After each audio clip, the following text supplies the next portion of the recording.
The legacy of our family farm is being threatened by a brother who wants the harvest without ever sowing a seed. My husband and his younger brother both grew up on our family farm, and they're currently in the process of taking over ownership from my father-in-law. My husband works his butt off, as any farmer knows you have to. He typically clocks 70-80 hours a week, often more, rarely less, and is undeniably the brains behind the entire operation. His brother, on the other hand, probably puts in 45-50 hours. He hates being told what to do, yet never takes the initiative to do anything on his own. He wants all the authority of being the boss without any of the actual work. We just finished harvest, and it was an absolute nightmare trying to get him to pull his weight. So, night after night, as my husband was still out working late, seeing my brother-in-law's pickup parked at his house next door was incredibly frustrating. We live in the middle of nowhere, but our houses are practically on top of each other. Yay, old farmhouses. His wife and I handle a lot of the farm's bookkeeping. Since she has young kids at home, we usually work out of her house, which is how I ended up knowing their Wi-Fi password.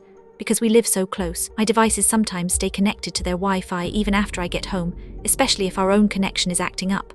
The other night, my husband was out fixing a problem at our dairy barn. I looked out my window, right into my brother-in-law's living room, and saw him casually watching a movie.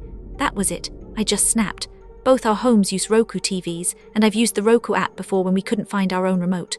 So, I turned out my lights, made sure my phone was connected to their Wi-Fi, and then opened my Roku app. It immediately connected to their TV. While he was engrossed in his movie, I randomly pressed the PBS Kids channel on the app, streaming it directly onto his TV. I watched him look utterly confused, then fumble to get his movie back on. After a few minutes, I did it again, and again.